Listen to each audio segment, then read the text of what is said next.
السعداء يوم القيامة سورة الزمر تفسير ابن كثير. الحمد لله رب العالمين والصلاة والسلام على أشرف الأنبياء وسيد المرسلين سيدنا محمد وعلى آله وأصحابه أجمعين. اللهم صل على سيدنا محمد وعلى آل سيدنا محمد كما صليت على إبراهيم وعلى آل إبراهيم في العالمين إنك حميد مجيد. أعوذ بالله من الشيطان الرجيم. بسم الله الرحمن الرحيم. وسيق الذين اتقوا ربهم إلى الجنة زمرا حتى إذا جاءوها وفتحت أبوابها وقال لهم خزنتها سلام عليكم طبتم فادخلوها خالدين وقالوا الحمد لله الذي صدقنا وعده أورثنا الأرض نتبوأ من الجنة حيث نشاء فنعم أجر العاملين.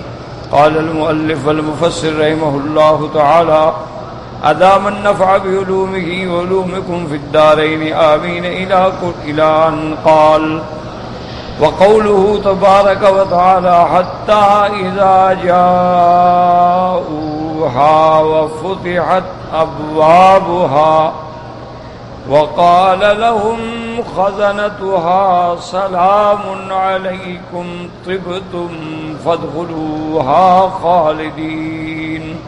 لم يذكر الجواب ها هنا وتقديره حتى إذا جاءوها وكانت هذه الأمور من فتح الأبواب لهم إكراما وتعظيما وتلقتهم الملائكة والخزنة بالبشارة والسلام والثناء كما تلقى الزبانية الكفرة بالتصريف والتأنيب. فتقديره إذا كان هذا صعدوا وتابوا وسروا وفرحوا بقدر كل ما يكون لهم فيه نعيم.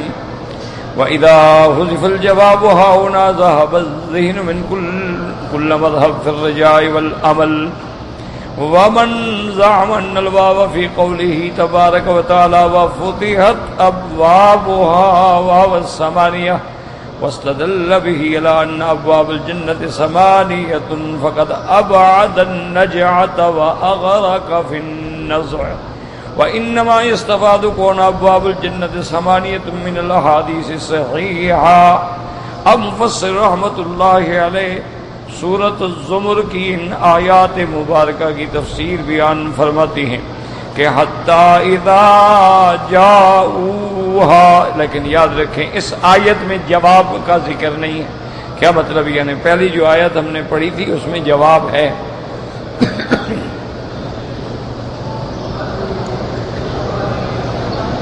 قال لهم خزنتها ألم يأتكم رسل منكم يتلون عليكم آيات ربكم وينذرونكم لقاء يومكم هذا قالوا بلى ولكن حقت كلمة العذاب على الكافرين. کہ جب کافروں کو جہنم میں ڈالا جائے گا اور فرشتے ان سے کہیں گے کہ تمہارے پاس اللہ کے پیغمبر نہیں آئے، اللہ کے رسول نہیں آئے، اور انہوں نے تم پر اللہ کی آیات تلاوت نہیں کی، تمہیں قیامت کے اس ہولناک عذاب سے نہیں ڈرایا، تو وہ کہیں گے کہ ہاں آئے، ڈرایا لیکن ہم نے تکلیف. تو یعنی وہاں تو جواب ہے کہ کافر یہ جواب دیں گے. لیکن جب مسلمان اور مومن اور شہداء داخل ہوں گے تو ان کو بھی فرشتے سلام کہیں گے، بشارت دیں گے، اکرام کریں گے، لیکن جواب نہیں. یعنی بھی پھر اہل جنت کیا کہیں گے؟ تو اس آیت میں جواب کا ذکر نہیں ہے. اس کی وجہ یہ ہے، علماء نے فرمایا کہ جب جواب ذکر نہ ہو تو واضح ہوتا ہے کہ رحمت ہی رحمت ہے. وہاں تو چونکہ ایک حالت تھی نا تشدید کی، شدت کی، عذاب کی، اس لیے وہاں جواب کا ذکر ہے. ہاں تو واضح بات ہے کہ وہ مومن ہیں، اللہ نے اپنی رحمت سے ان کو جنت دی. اس لیے مفسر فرماتے کہ وَلَمْ يَذْكُرُ الْجَوَابِ، اس جگہ جواب ذکر نہیں کیا گیا. تقدیرہ اصل ہے اذا جاؤہا، جب مومن آ جائیں گے، وکانت ہذہ الامور، من فتح الابواب لهم، اور ان کے لیے دروازوں کا کھلنا ان کی اکرام، ان کی تعظیم، وتلقتهم الملائکۃ والخزنہ، اور ملائکہ جو جہنم پہ اللہ تبارک و تعالیٰ کی طرف سے مامور ہیں وہ ان کو بشارت دیں گے، سلام کریں گے، ان کی مدح کریں گے۔ کما تلقى الزبانیۃ والکفرۃ، جیسے کہ زبانیہ وہ فرشتے جو جہنم پہ جن کی ڈپٹی ہے وہ کافروں کو تان دیں گے، تقریر کریں گے، زجر کریں گے۔ فتقدیرہ، تو اب ترجمہ یہ ہوگا اذا کان ھذا، جب ملائکہ ان کی تکریم کریں گے، جنت کے دروازے کھلے ہیں، سعدوا ماشاءاللہ کامیاب ہوئے، وطابوا اور خوش ہوئے، وسروا وفرحوا بقدر کل ما یکون لهم فیہ نعیم، یعنی جو اللہ نے ان کو یہ نعمتیں عطا فرمائی تھی ان کو ہر قسم کی راحت، رحمت، سرور نصیب ہوا۔ وَإِذَا حُذِفَ الْجَوَابُ ہا ہونا، چونکہ جواب یہاں ذکر نہیں کیا گیا، ذهب الذہن، تو انسانی ذہن خود ہر راستے سے یہی سوچتا ہے کہ وہاں رجا ہے، امید ہے، عمل ہے، خیر ہے، تو اس لیے وہاں گویا بظاہر جواب کی ضرورت نہیں تھی، لیکن یاد رکھو کہ وہاں تھا فتحت ابوابھا، جہنمیوں کے لیے جہنم کا دروازہ کھولا جائے گا، یہاں ہے وفتحت ابوابھا۔ تو بعض علماء فرماتے ہیں کہ جنت کے دروازے جو ہیں وہ اس وقت نہیں بلکہ پہلے سے کھول دیے جائیں، مفتحت لهم الابواب۔ اللہ کے قرآن نے دوسری جگہ بیان کر دیا کہ جب جنت والے آئیں گے جنت پر، مفتحت لهم الابواب، ان کے لیے دروازے کھلے ہوں۔ یہی اکرام ہوتا ہے، مہمان کا اکرام ہوتا ہے، عزت ہوتی ہے۔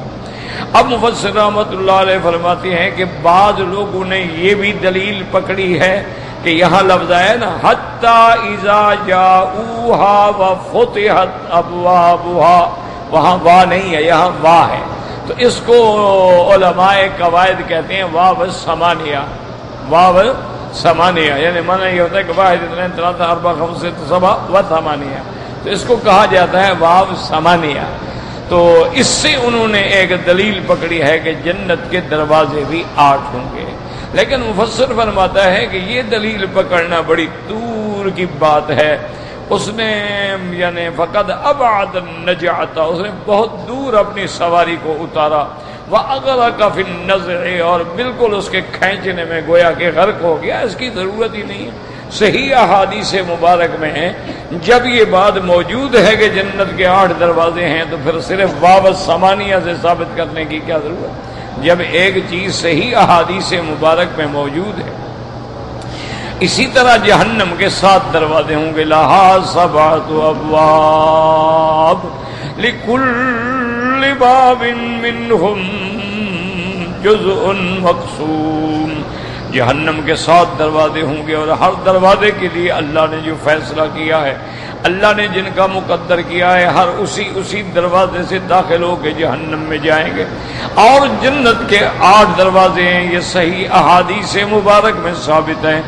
وفتحت ابوابها، اب فرماتے قال الامام احمد حدثنا عبد الرزاق قال اخبرنا معمر الزهري عن حميد بن عبد الرحمن نبي هريرة رضي الله تعالى عنه قال قال رسول الله صلى الله عليه وسلم من انفق زوجين من ماله في سبيل الله تعالى دعي من ابواب الجنة وللجنة ابواب، فمن كان من اهل الصلاة دعي من باب الصلاة، من كان من اهل الصدقة دعي من باب الصدقة، ومن كان من اهل الجهاد دعي من باب الجهاد، ومن كان من اهل الصيام دعي من باب الريان۔ اب مفسر رحمۃ اللہ علیہ فرماتے ہیں کہ امام احمد رحمۃ اللہ علیہ نے حضرت ابی ہریرہ رضی اللہ تعالیٰ عنہ سے روایت کی ہے کہ حضور نے فرمایا جو آدمی اپنی مال میں سے جوڑا اللہ کے راستے میں خرچ کرے، یعنی 2 چیزیں، اونٹنی بھی دے دی، اونٹ بھی دے دیا، بکری دے بکرا دیا، 2 چیزیں جو زوجین کہتے ہیں جوڑا، تو اگر اپنے راستے سے اللہ کے راستے میں خالصتاً خرچ کرے تو دعی لہ من ابواب الجنہ، جنت کے دروازوں سے اس کو بلایا جائے گا کہ آئے جنت والا میرے دروازے سے داخل ہو. وہاں سے آواز آئے گی ادھر سے داخل ہو. چونکہ وَلِلْجَنَّةِ أَبْوَابٌ جنت کے دروازے ہیں. فَمَنْ كَانَ مِنْ أَهْلِ الصَّلَاةِ جو آدمی نمازی ہوگا. یاد رکھو نمازی کا معنی یہ ہے کہ فرض نماز اگر نہ پڑھے وہ تو پھر کافر ہو گیا. نمازی ہونے کا معنی یہ ہے کہ وہ نفل زیادہ پڑھتا. فرض تو فرض ہے نا, وہ تو پڑھنا ہی پڑھنا ہے. نہ پڑھے تو امام احمد ابن حنبل رحمۃ اللہ علیہ کے نزدیک کافر ہے, باقی ائمہ کے نزدیک فاسق و فاجر ہے. یہ مراد نہیں ہوتی. مراد ہوتا ہے اہل الصلاۃ کا کہ وہ جو سب سے زیادہ نفل پڑھنے والا. ماشاء اللہ یعنی بعض ائمہ محدثین فقہاء اولیاء ایسے بھی گزرے ہیں کہ جو ایک ایک رات میں 100 نفل پڑھتے اور پھر وہ ہماری طرح نہیں پڑھتے تھے. وہ تو صحیح معنوں میں نماز ادا کرتے تھے نا. خشوع ہے, خضوع ہے, قرآن میں ترتیل ہے, پھر اس پہ تدبر ہے, پھر طول القیام ہے, طول الرکوع ہے, طول السجود ہے. وہ تو پھر سبحان اللہ ان کی نمازیں. حتیٰ کہ حضرت شاہ ولی اللہ رحمۃ اللہ علیہ نے جو محدث دہلوی کے نام سے مشہور ہیں, یاد رکھو یہ ہندوستان میں جو علم حدیث قرآن کیا ہے وہ اسی گھرانے سے کیا.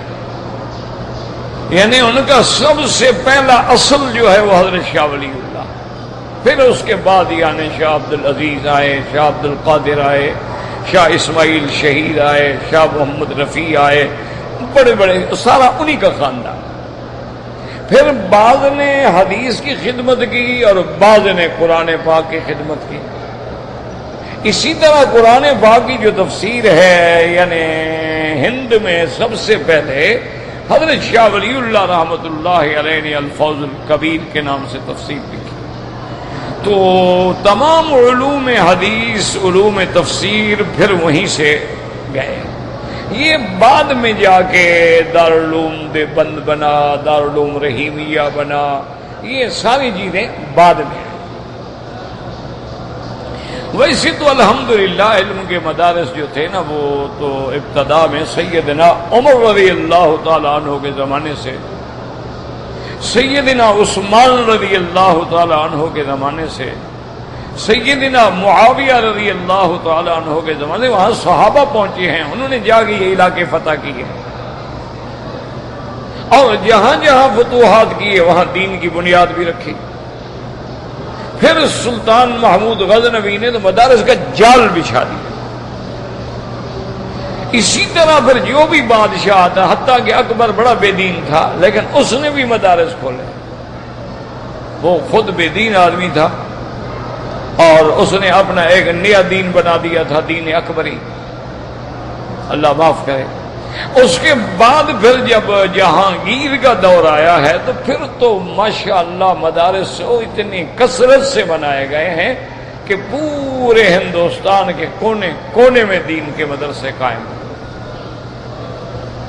لیکن ابتدا جو آئی ہے نا علم کی وہ دہلی سے, علماء حضرت شاہ ولی اللہ محدث دہلوی رحمۃ اللہ علیہ سے. تو انہوں نے لکھا ہے حضرت شاہ ولی اللہ رحمۃ اللہ علیہ نے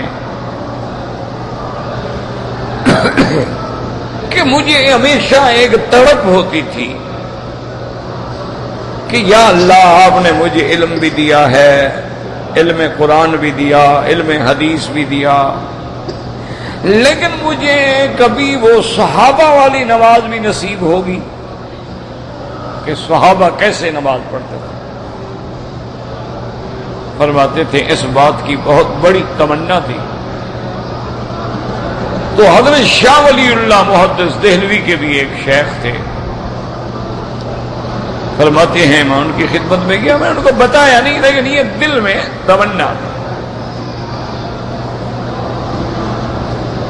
تو انہوں نے شام کو فرمایا کہ بھائی آج رات جو ہے نا تم لوگ جو آئے ہو نا تو اچھا ہے کہ ذرا مل کر, تو آج ہم تہجد جو ہے نا وہ اکٹھے پڑھیں, یعنی اپنی اپنی پڑھیں گے لیکن ایک ہی جگہ پہ پڑھیں. فرماتے ہیں اللہ کی شان ہے کہ اس اللہ والے کی صحبت میں، حالانکہ وہ اپنی نماز پڑھیں، ہم اپنی نماز پڑھیں، کیونکہ تہجد میں تو جماعت نہیں کرتے تھے، تو فرماتے ہیں اس رات جو ہمیں نماز میں حلاوت ملی اور جو لطف آیا کہ اتنی طویل تہجد، اتنی طویل قرات، اتنی طویل رکوع، اتنا لمبے سجدے، لیکن ایک سیکنڈ کے لیے بھی ما سوا اللہ کے حضور حاضری کیا اور کوئی خیال ہی نہیں آیا۔ تو اس پہ میں نے کہا بھی الحمدللہ، شکر ہے اللہ کا، آج صحابہ کی کچھ تو نماز نصیب ہو گئی۔ یہی وجہ تھی نا کہ صحابہ جب نماز میں کھڑے ہوتے انہیں دنیا و ما فیہا کا پتہ ہی نہیں۔ یہ تو بڑا مشہور واقعہ ہے نا کہ حضرت علی رضی اللہ تعالی عنہ کو ایک جنگ میں تیر لگ گیا، تیر اندر گھس گیا پاؤں پنڈلی میں۔ اچھا، تیر جو ہے وہ آگے یوں ذرا چوڑا ہوتا ہے، پیچھے تو سیدھا ہوتا ہے نا، آگے ایسے پھل بنا ہوتا ہے۔ اب وہ نکلتا نہیں تھا، نہ ڈاکٹر تھے نہ آپریشن تھیٹر تھے کہ بے ہوش کیا جائے، اس کو کاٹا جائے، نکالا جائے، جراح آئے، دیکھا نہیں، بڑی مشکل کر رہے ہیں، اب خون بھی بند نہیں ہو رہا۔ تو بہرحال مشکلات سے جراحوں نے اتنا تو قابو پایا کہ بھی خون بند کر لیں، لیکن انہوں نے کہا کہ فلاں جراح کو بلائیں، وہ ذرا ماہر ہے، شاید نکل آئے۔ تو حضرت علی نے بیٹھے بیٹھے نماز شروع کر دی۔ تو ایک جراح کو خیال آ گیا، اللہ نے دل میں ڈال دیا، وہ گیا قریب میں، حضرت جب نماز پڑھے تھے اسے آرام سے جو کھینچا نا تیر نکل آیا۔ سارے حیران ہو گئے، بھی تمہیں کیسے خیال آ گیا؟ اس نے کہا، میں نے کہا اب اللہ کے دربار میں کھڑا ہے حضرت علی، اللہ کے ڈر کے مارے اس کا بدن جو ہے نا بالکل پگھل جائے گا۔ اللہ کے خوف جب طاری ہوگا نا تو بالکل ہر چیز جو ہے گویا ختم ہو جائے گی۔ تو میں نے نکال لیا۔ تو یہ ہوتا، ہماری نمازیں تو بس دعا کرو اللہ قبول فرما لے۔ ہماری نمازیں تو ایسی ہیں جیسے حضور نے فرمایا کہ کما ینقر الدیک، جیسے مرغ جو ہے وہ دانے پہ ٹھونگے مارتا ہے نا دانے چننے کے لیے، ہم تو وہی ٹھونگے مارتے ہیں بس، ایک نقل ہے، شاید اللہ قبول فرما لے۔ وہ رحیم ہے، وہ کریم ہے، وہ ارحم الراحمین۔ اچھا، حضرت علی تو خیر بہت بڑا آدمی ہے نا، حضرت علی تو ابن ام النبی المصطفیٰ، رابع الخلفاء، زوج سیدہ فاطمہ الزہرا، ابو الحسن والحسین، وہ تو بڑا آدمی ہے نا، اس کی کیا شان بیان کی۔ اچھا، پھر یہ جتنی ولایت کے چشمے ہیں نا، ان کی بنیاد ہی حضرت علی ہے، وہیں سے ساری شاخیں پھوٹتی ہیں۔ پھر آگے جا کے کوئی حسنی بن گیا سید، کوئی حسینی بنا، کوئی علوی بنا، کوئی فاطمی بنا، اصل تو پھر وہی ہے۔ ان کا تو خیر مقام ہی بہت بلند ہے۔ میں نے خود ایک اخبار میں پڑھا تھا حضرت مفتی محمود رحمۃ اللہ علیہ کے بارے میں، کوئی ڈاکٹر تھے، سرجن تھے، مجھے نام بھول گیا۔ جب حضرت کی وفات ہوئی نا تو ہر آدمی نے اپنا تاثر لکھا تھا کہ جی آپ کے خیال میں کیسے تھے، آپ کے خیال میں کیسے تھے، آپ کے خیال میں کیسے تھے۔ اس ڈاکٹر سے بھی جب انٹرویو لیا اخبار والے نے کہ آپ کے پاس بھی علاج میں رہے ہیں، آپ کا کیا خیال ہے؟ اس نے کہا، میں نے اپنی زندگی میں پہلا ایک ہی مریض دیکھا ہے نا، اس سے پہلے ایسا مریض آیا نا بعد میں۔ کیا مطلب؟ انہوں نے کہا حضرت کو پاؤں میں شوگر کی وجہ سے اتنا بڑا زخم تھا اور کوئی حل نہیں تھا ماں سوا کاٹنے کے، حل ہی کوئی، کہ اس کو پورا کاٹ کے پورا ہڈی تک لے جا کر نیچے سے اوپر سے صاف کر کے پھر کوشش کریں گے بچ گیا ورنہ کاٹنا پڑے۔ تو میں نے حضرت کی خدمت میں کہا کہ حضرت دو طریقے ہوتے ہیں ہمارے آپریشن کے۔ ایک طریقہ یہ ہے کہ ہم آپ کو مکمل بے ہوش کر دیں، اس میں تو انشاءاللہ آپ کو معلوم ہی نہیں ہوگا نا کہ کیا ہو گیا۔ اور دوسرا ہوتا ہے کہ ہم موقعی طور پر یعنی اسی جگہ کے ارد گرد میں انجیکشن لگا کے سن کر دیں، اس سے ہو سکتا ہے آپ کو کچھ تکلیف ہو، کیونکہ ٹیکے کا ایک اثر ہے نا، دوا کا ایک اثر ہے۔ اگر وہ صاف کرتے کرتے ٹائم زیادہ لگ گیا، اس کا اثر ختم ہو گیا تو پھر تو درد ہوگا۔ انہوں نے فرمایا ڈاکٹر صاحب بات کرنے کی کوئی ضرورت نہیں، نہ مجھے مکمل بے ہوش کرو نہ مجھے آدھا بے ہوش کرو۔ میں نے زندگی میں الحمدللہ مخدرات سے منشیات سے اپنے آپ کو بچایا ہے، تو اب اگر اللہ کی طرف سے امتحان آ گیا ہے تو اب یہ انجیکشن لگوا کے اور بے ہوش کر کے اور یہ کر کے، بس میں یہ دیکھو پاؤں رکھتا ہوں، آپ کام شروع کریں۔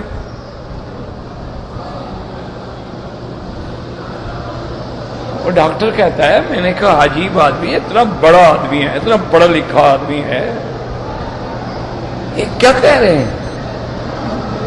اور میں نے کہا حضرت آپ کو پتا ہے کہ کتنی تکلیف ہوگی؟ انہوں نے کہا ڈاکٹر صاحب تکلیف مجھے ہوگی آپ کو؟ میں نے کہا جی تکلیف تو آپ کو ہوگی، ہمیں کیا ہوگی، ہم نے تو کاٹنا ہے۔ میں نے کہا بس کاٹو۔ اور فرماتے ہیں پاؤں رکھ کے بیٹھ گئے اور حضرت نے قرآن پاک کی تلاوت، بہت اچھے قاری بھی، بہت اچھے قاری تھے، قرآن بڑا خوبصورت پڑھتے، خاص طور پہ جب وہ سورۃ القیامہ پڑھتے تھے یا سورۃ البروج تو بڑا آدمی جھوم جاتا۔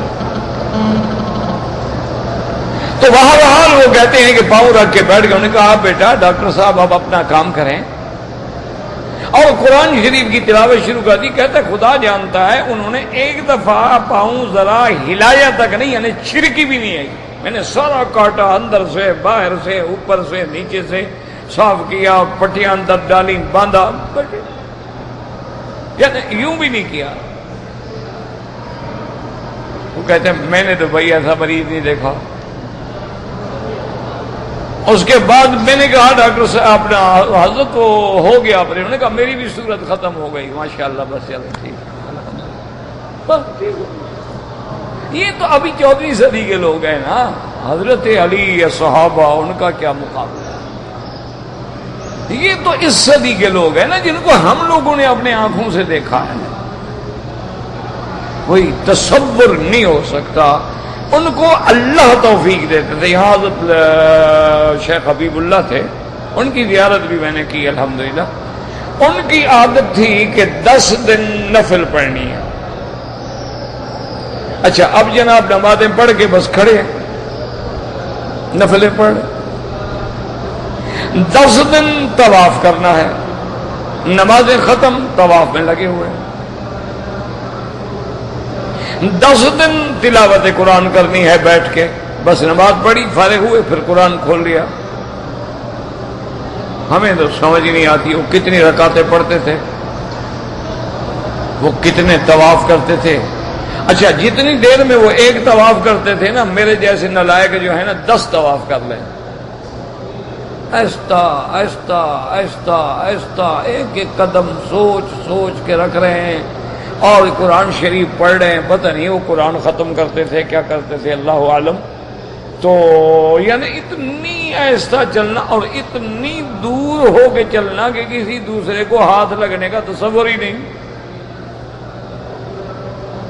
نظر نیچے ہے انہیں کو پتہ ہی نہیں۔ اسی طرح جب وہ نفلیں شروع کرتے نا جی، اب ہم تو دیکھتے رہتے کہ بھئی 1 گھنٹہ تو ہو گیا کھڑے کھڑے، پتہ نہیں رکوع کب کریں گے۔ اب رکوع میں گئے ہم کہاں، پتہ نہیں اٹھیں گے کب۔ بھائی عجیب لوگ تھے۔ اللہ ان کی قبروں پہ کروڑوں رحمتیں فرمائے۔ اللہ تبارک و تعالی ہمیں بھی اپنی رحمت کے ساتھ اپنی نماز کا ذوق عطا فرمائے، نماز کا شوق عطا فرمائے، نماز میں حلاوت عطا فرمائے، ہماری نمازوں کو قرۃ عین بنا دے۔ جیسے حضور نے فرمایا قرۃ عینی فی الصلاۃ، میری آنکھوں کی ٹھنڈک تو نماز ہے۔ تو اس لیے ہمیشہ یاد رکھیں، یہ کہہ دینا بڑا آسان ہے، لیکن یہ اللہ والے ہیں، ان کو اللہ توفیق دیتے ہیں، اللہ تبارک و تعالی، ہم تو سمجھ نہیں سکتے۔ ہم نے حضرت قاری فتح احمد صاحب رحمۃ اللہ علیہ کو دیکھا، اچھا عصر کی نماز کے بعد ہاتھ اٹھا کے بیٹھے ہیں، دعا مانگ رہے ہیں. ہم بھی ساتھ بیٹھے تھے، ہم نے کہا چلو بھی ہم بھی شریک ہو جائیں. بھئی اب ختم کریں گے، اب ختم کریں گے، اب ختم کریں گے، وہ ختم ہی نہیں کرتے. ہم جناب تھک جائیں، ہاتھ نیچے ڈال کے بیٹھ دیں، وہ بیٹھے وہ اپنی دعا میں لگے ہوئے. ہم پھر ہاتھ اٹھا لیں، ہم پھر تھک جائیں، ہم ایسے کر کے بیٹھ جائیں. ویسے اچھا مغرب اذان ہو گئی، نماز پڑھ لی، نفلیں پڑھ لی، پھر ہاتھ اٹھا لیں. ہمیں تو سمجھ نہیں آتی ان کی دعا کتنی لمبی تھی بھائی. اچھا ان کے ساتھ اگر آدمی کو کبھی عمرہ کرنا پڑ جائے نا، میرے خیال انشاءاللہ ہمیشہ کے لیے توبہ کر لے گا. اب صفا پہ کھڑے ہیں جناب، دعا مانگ رہے ہیں اور مانگ رہے ہیں یعنی کم از کم جب رش نہ ہو تو 4 گھنٹے لگتے تھے. ہم تو الحمدللہ پہلے چکر میں بھاگ جاتے تھے. اجازت مناظر بس آپ کرتے رہے، ہم تو جا رہے ہیں، بس آپ تو انشاءاللہ کل فارغ ہوں گے.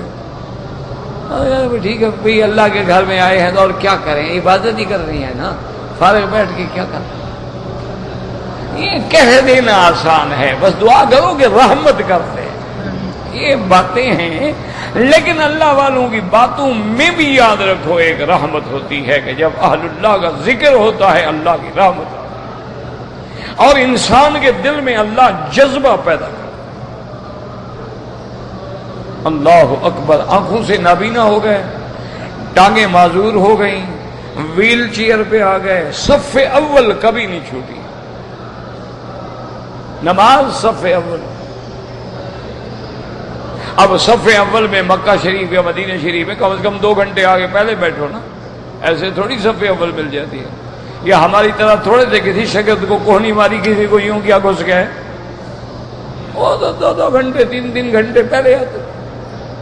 تو اس لیے مفسر رحمت اللہ علیہ فرماتے ہیں کہ جو نماز کے والا ہوگا اس کو نماز کے طرف سے وَمَنْ كَانَ مِنْ أَهْلِ الصَّدَقَةِ دُعِيَ مِنْ بَابِ الصَّدَقَةِ، اور جس کو اللہ نے خیرات کرنے کی توفیق دی ہے، نفلی یعنی زکوٰۃ تو فرض ہے، زکوٰۃ کا مسئلہ نہیں، زکوٰۃ دینا تو فرض ہے ہم پر. مراد یہ ہوتا ہے صدقہ سے کہ نفلی صدقے کے اندر وہ زیادہ ہے، اس کو باب صدقہ سے بلایا جائے گا. ومن کان من اہل الجہاد، اور جو مجاہد ہیں ان کو باب الجہاد سے بلایا جائے گا. ومن کان من اہل الصیام، اور جو نفلی روزے رکھتے ہیں ان کو باب ریان سے بلایا جائے گا.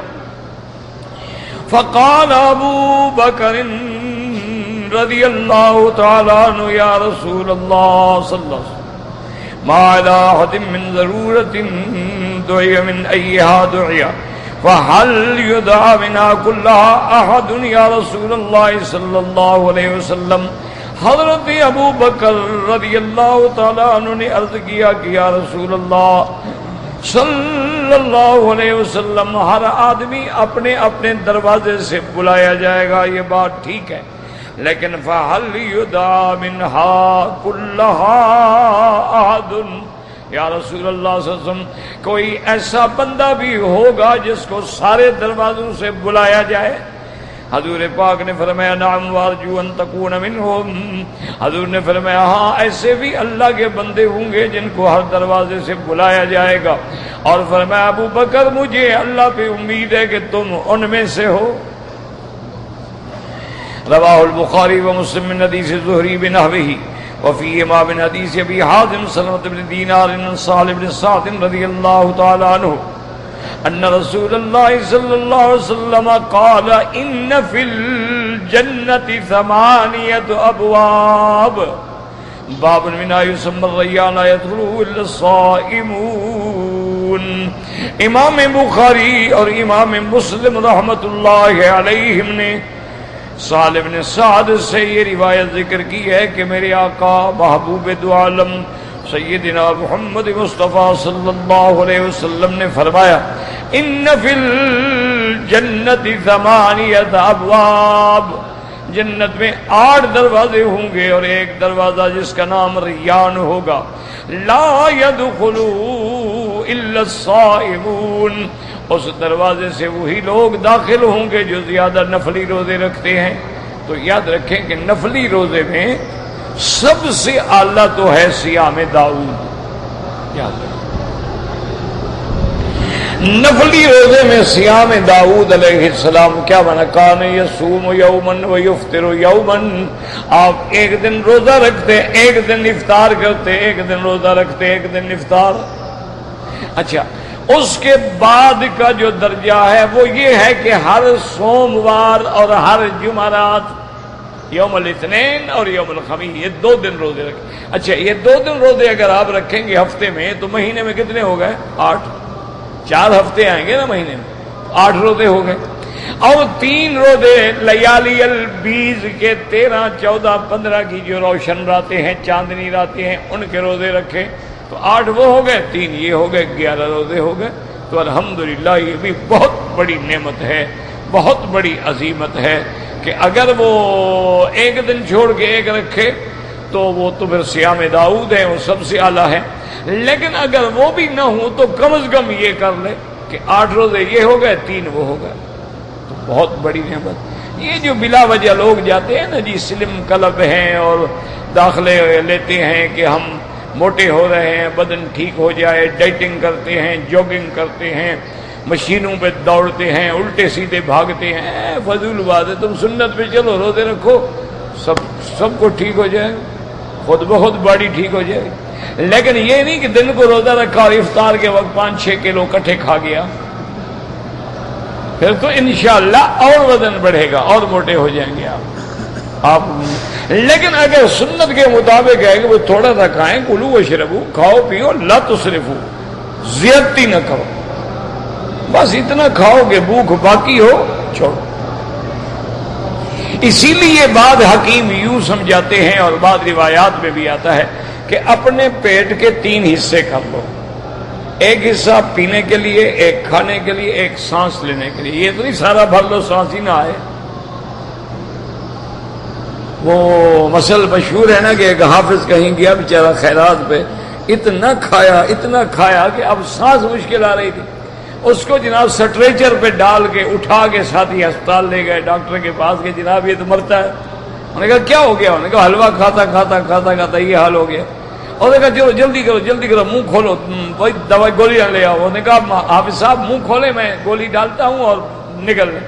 اور انہوں نے کہا ڈاکٹر صاحب گولیوں کی جگہ ہوتی، حلوہ نہ کھا لیتا۔ اب ادھر سے تو کوئی جگہ نہیں، کوئی اور راستہ ڈھونڈو۔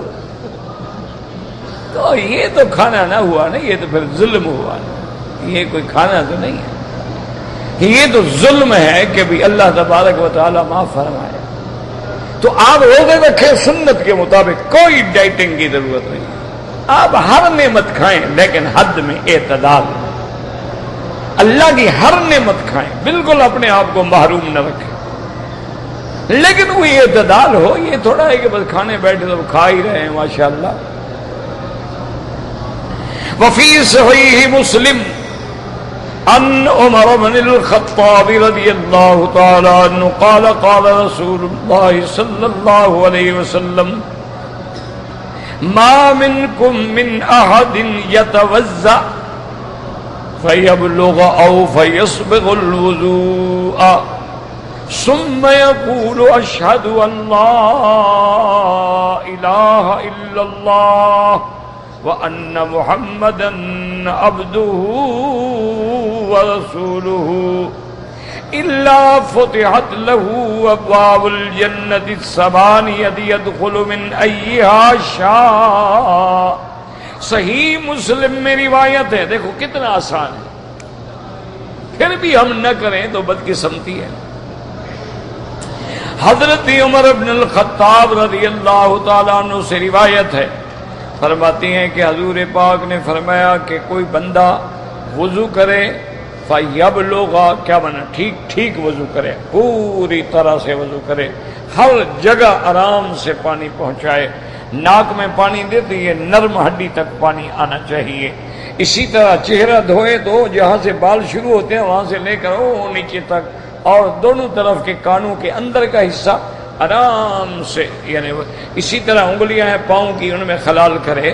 جب اچھی طرح وضو کر لے، فارغ ہو، اور اس کے بعد کہے اشہد اللہ الہ الا اللہ وان محمدا عبدہ ورسولہ، اس کے لیے جنت کے 8 دروازے کھل جاتے ہیں۔ اب کتنے کیا مشکل ہے۔ اچھا معمولی سی بات ہوتی ہے، لیکن آدمی اتنی کما لیتا ہے نا۔ آپ کسی سیڑھی پہ چڑھ رہے ہیں، آپ لفٹ میں چڑھ رہے ہیں، آپ اوپر جا رہے ہیں تو اللہ اکبر اللہ اکبر، آپ نیچے اتر رہے ہیں تو سبحان اللہ سبحان اللہ سبحان اللہ۔ کیا مشکل ہے جی؟ گھر سے نکلتے ہو بسم اللہ ما شاء اللہ توکلت علی اللہ ولا حول ولا قوت الا باللہ العلی العظیم۔ حتیٰ کہ شیطان بھی کہتا ہے کہ اللہ کے بندے تم تو اللہ کی نگاہ میں آ گئے، اللہ کی نگرانی میں آ گئے، اب میں تمہارا کیا کروں؟ کتنی دیر لگے گی ایمان سے؟ اچھا سبحان اللہ کتنی دیر لگے گی؟ ایک جنت میں درخت لگ گیا، الحمدللہ اللہ اکبر وللہ الحمد، اسی طرح سبحان اللہ والحمد للہ اللہ اکبر لا حول ولا قوت الا باللہ العلی العظیم۔ کتنی دیر؟ یعنی حدیث اور قرآن میں وہ عمل ہیں، وہ نعمتیں ہیں جو آپ کو کہیں مل ہی نہیں سکتی۔ لیکن ہماری بدقسمتی ہے کہ کوئی جاہل پیر وظیفہ بتا دے نا تو ایک ٹانگ پہ کھڑے رہیں گے، لیکن حضور محمد مصطفیٰ کے وظیفے پہ عمل نہیں کرتے۔ کتنی بڑی بدنصیبی، کتنی بڑی یعنی انسان کی بدبختی ہے بھئی جب ہمیں حضور پاک نے ہر وظیفہ بتا دیا ہے۔ اچھا اللہ کے قرآن کے اندر ہر وظیفہ موجود ہے۔ حضرت شاہ ولی اللہ نے لکھا اپنی کتابوں میں کہ یہ 4 کلمات جو ہیں حسبنا اللہ ونعم الوکیل، لا الہ الا انت سبحانک انی کنت من الظالمین، رب انی مسنی الضر وانت ارحم الراحمین، وافوض امری الی اللہ ان اللہ بصیر بالعباد، اور اس کے بعد رب انی مغلوب فانتصر۔ وہ فرماتے ہیں کہ ان کے پڑھنے کے بعد یعنی اگر بندے کا کام نہ ہو یا اس کو شبہ ہو کہ میرا کام ہوگا یا نہیں ہوگا، نہ مانا ہے کہ اس کا اللہ پر ایمان ہی نہیں۔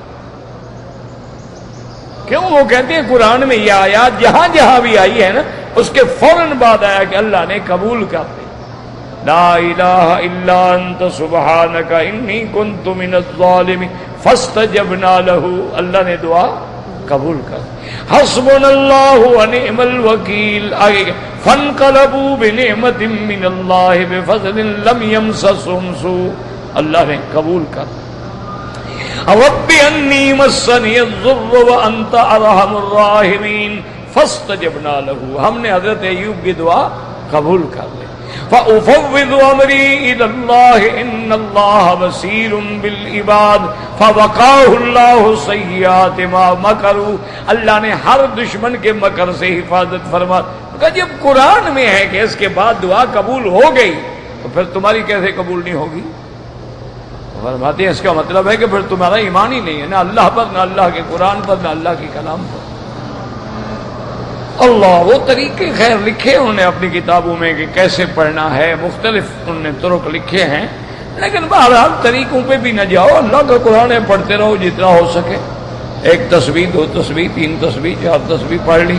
انہوں نے بہرحال کچھ طریقے بھی لکھے ہیں کہ نماز حاجت پڑھے اور اس طرح پڑھے اور اس طرح پڑھے تاکہ انسان سکون دل سے پڑھے۔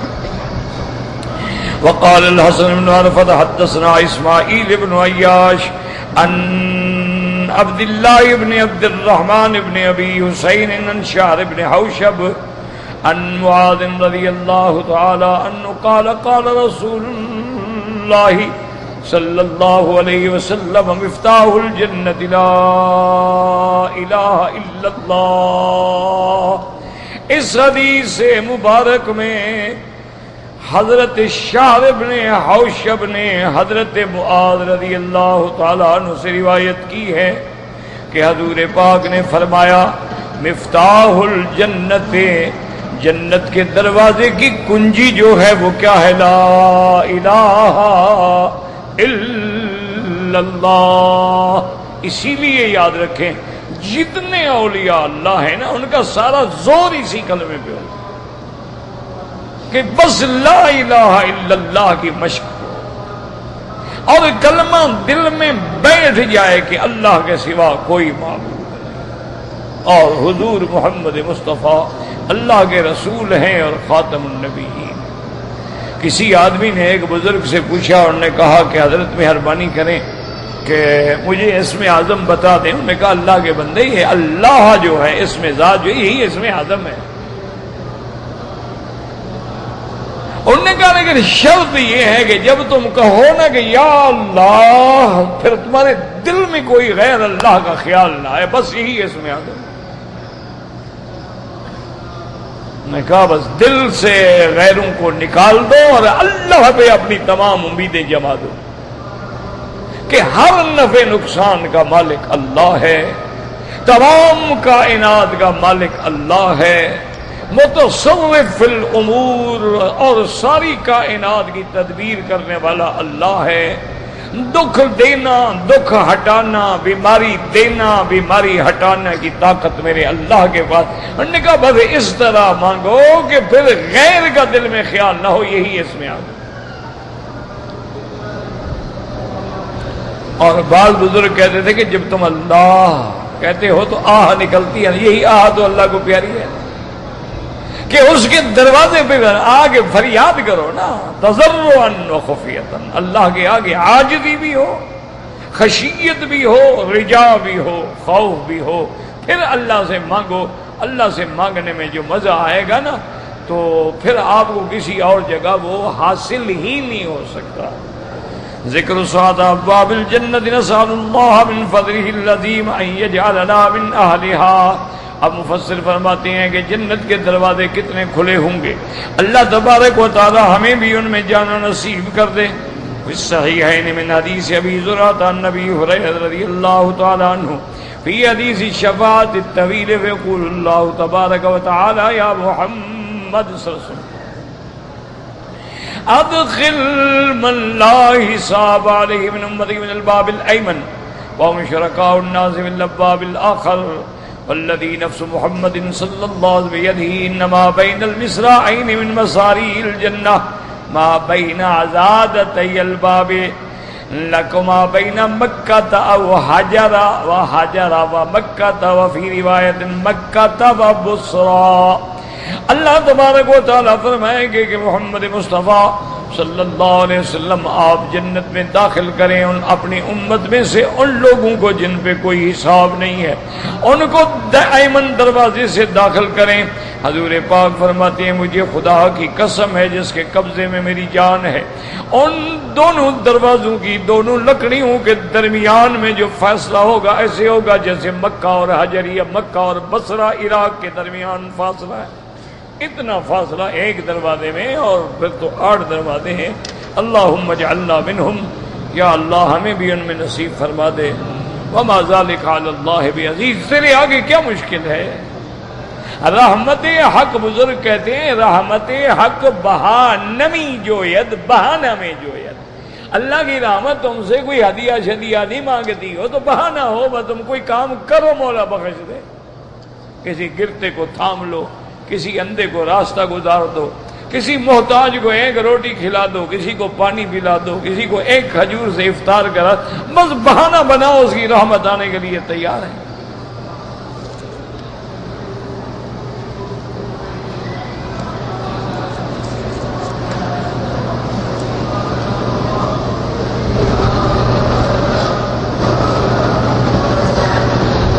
کہتے جی کہ ہماری ایک بچی عالمہ بن رہی ہے، عالمہ بننے میں 1.5 یا 2 سال باقی ہے، ہم اس کی شادی اس لیے نہیں کر رہے کہ کہیں پڑھائی ادھوری نہ رہ جائے، آپ شادی کریں فوراً۔ ایک بات یاد رکھو، بچیوں کی عمر جب ذرا زیادہ ہو جاتی ہے نا پھر لوگ نخرے کرتے ہیں، رشتہ لیتے ہی نہیں۔ اب اسلام تو ہے نہیں نا کہ حضور پاک کی 25 سال عمر ہے اور بی بی خدیجہ کی عمر 40 سال ہے، حضور پاک کی عمر 53 سال ہے اور بی بی عائشہ کی 9 یا 12 سال روایات میں آتا ہے۔ اب وہ بات تو رہی نہیں ہے نا. اب تو ہر آدمی جوانی ہو، حسن ہو اور عمر تھوڑی ہو ڈھونڈ آپ فوراً بچی کا رشتہ کر دیں. شادی کے بعد بھی وہ عالمہ بن سکتی ہے، کوئی مشکل نہیں ہے. لیکن خدا نہ خواستہ پھر مناسب رشتہ نہ ملے تو کیا فائدہ ہے؟ بچی کی زندگی ضائع نہ کرو. ضروری نہیں ہے کہ وہ عالمہ بنے، جتنا پڑھ لیا ہے کافی ہے، اللہ کا شکر ہے. اس کو قرآن آ گیا، دین آ گیا، سمجھ آ گئی، حلال حرام آ گیا، کافی ہے. اگر اس کو شوق بھی ہے نا عالمہ بننے کا، شادی کے بعد پڑھتی رہے. میں آپ کو بتاتا ہوں کہ میرے دوست ہیں، ان کی بیٹی بہت ماشاءاللہ، اللہ نے انہیں بہت کچھ دیا ہے، اللہ سب کو عطا فرمائے. اچھا، ان کی لڑکی انتہائی ماڈرن، فیشنیبل، یعنی جین پہننے والے اور خود لڑکیاں بھی گاڑیاں ڈرائیو کرنے والی. اچھا، اللہ کی شان ہے، ان میں سے ایک لڑکی میری بیٹی بن گئی. آپ حیران ہوں گے ماشاءاللہ کہ اس کی 2 لڑکے جوان ہیں، ایک عالم ہے ایک حافظ ہے. اس جوانی میں 2 بچوں کی ماں ہونے کے بعد قرآن یاد کیا، عالمہ کا کورس کیا، مدرسہ کھولا. اب اس کے مدرسے میں 70 لڑکی عالمہ کا کورس کر رہی ہے. کوئی مسئلہ نہیں ہے، شادی کے بعد بھی آدمی پڑھ سکتا ہے، کیا مسئلہ ہے؟ کوئی مشکل نہیں.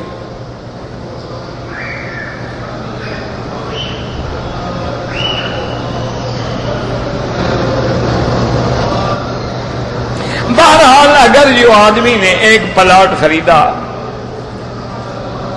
مثلاً 1 لاکھ روپے میں، 25,000 ان کو بیانہ دے دیا، معاہدہ ہو گیا کہ باقی پیسے فلاں تاریخ تک دیں گے، اگر نہ دیں تو وہ بیانہ واپس نہیں کرتے.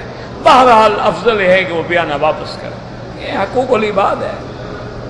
وہ بعض علماء کہتے ہیں کہ جائز ہے، پہلے اس نے شرط قبول کی تھی، لکھا تھا کہ میں نہیں دوں گا تو بیانہ ضبط ہوگا، لیکن افضل یہ ہے کہ حقوق العباد ہے، وہ بندہ واپس کرے.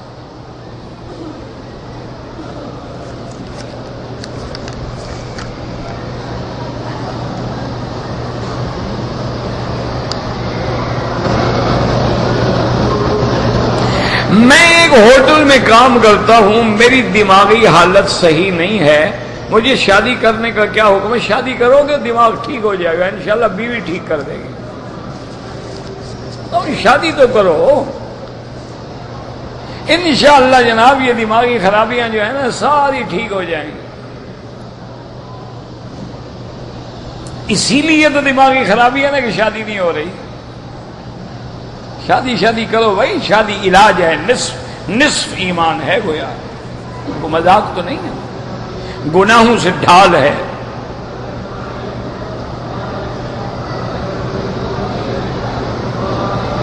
یہاں پر بھی عورتیں جین وغیرہ پہنتے، اللہ ہدایت دے. ہم تو دعا ہی کر سکتے ہیں نا بیٹا، اور کیا کر سکتے ہیں؟ اللہ ہدایت دے. سرکار دو عالم صلی اللہ علیہ وسلم کا امامہ مبارک ہمیشہ سفید رہا، صرف فتح مکہ کے موقع پر آپ نے سیاہ پگڑی باندھی اور حضور نیچے چادر مبارک، اوپر لمبا کرتا استعمال فرماتے. آپ کی داڑھی مبارک سینے تک تھی. 17 بال جو ہے وہ صرف سفید ہوئے تھے، باقی بال ابھی سفید نہیں ہوئے. ویسے شمائل ترمذی ایک چھوٹی سی کتاب ہے، اس کا اردو ترجمہ بھی چھپ گیا ہے، وہ لے لو نا، تو اس کو بار بار پڑھو، پھر حضور کا پورا حلیہ انشاءاللہ دماغ میں بیٹھ جائے گا.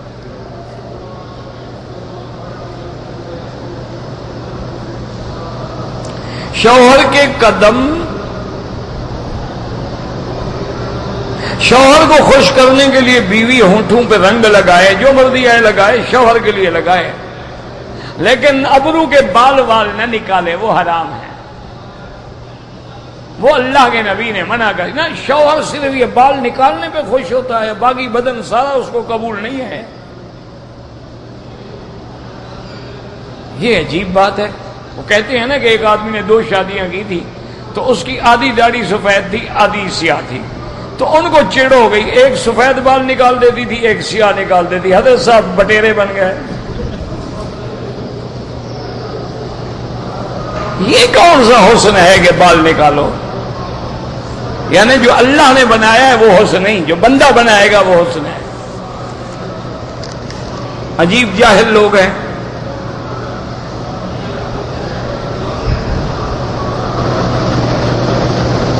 کہ کسی آدمی سے یہ نہیں پوچھا جائے گا کہ اپنی بیوی کو کیوں مارا، یعنی کوئی جائز وجہ ہو تو فضربوہن، قرآن میں بھی حکم ہے،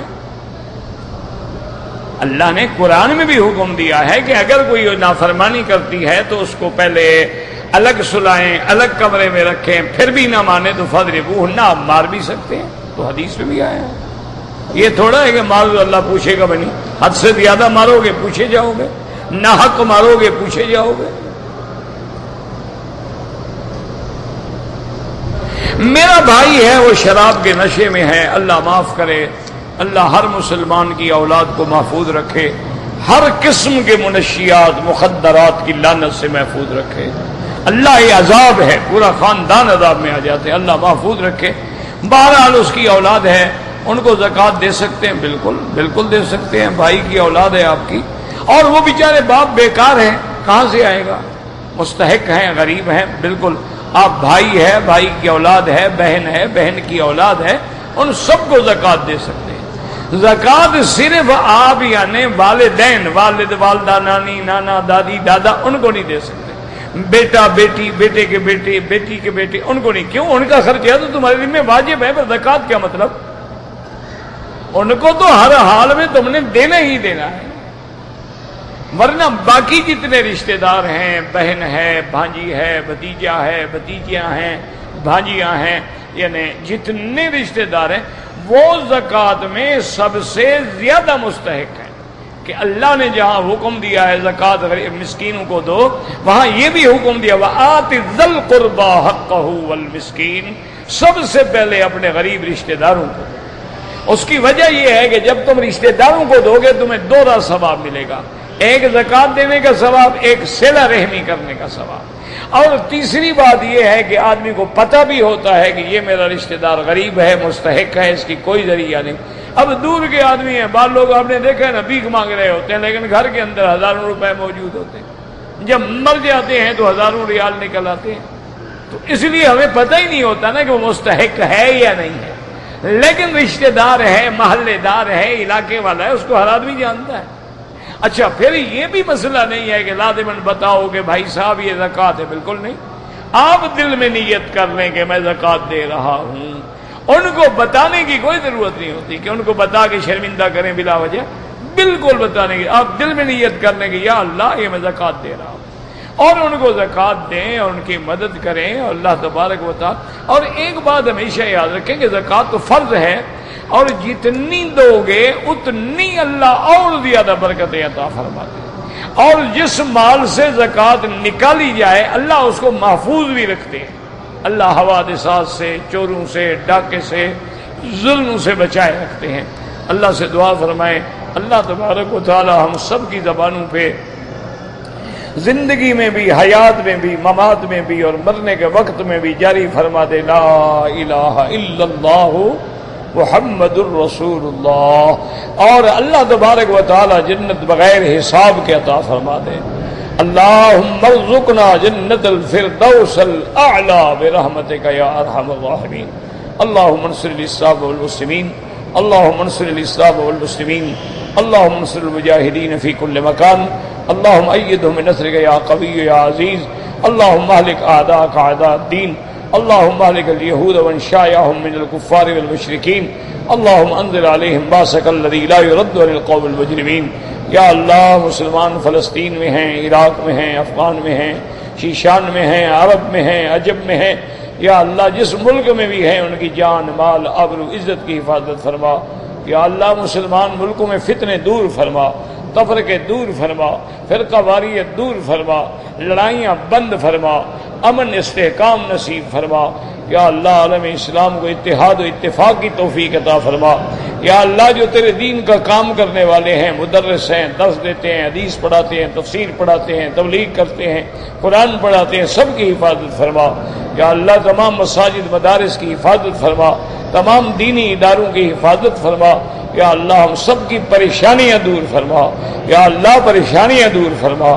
یا اللہ پریشانیاں دور فرما، یا اللہ بیماروں کو شفا عطا فرما دے، یا اللہ بے حیاؤں کو حیا عطا فرما دے، بے دینوں کو دین عطا فرما دے، قرض داروں کے قرض عطا فرما دے، یا اللہ ہمیں مانگنا نہیں آتا بغیر مانگے عطا فرما دے۔ ربنا آتنا فی الدنیا حسنۃ وفی الآخرۃ حسنۃ وقنا عذاب النار۔ صلی اللہ تعالی علی خیر خلقہ سیدنا محمد وعلی آلہ وصحبہ اجمعین۔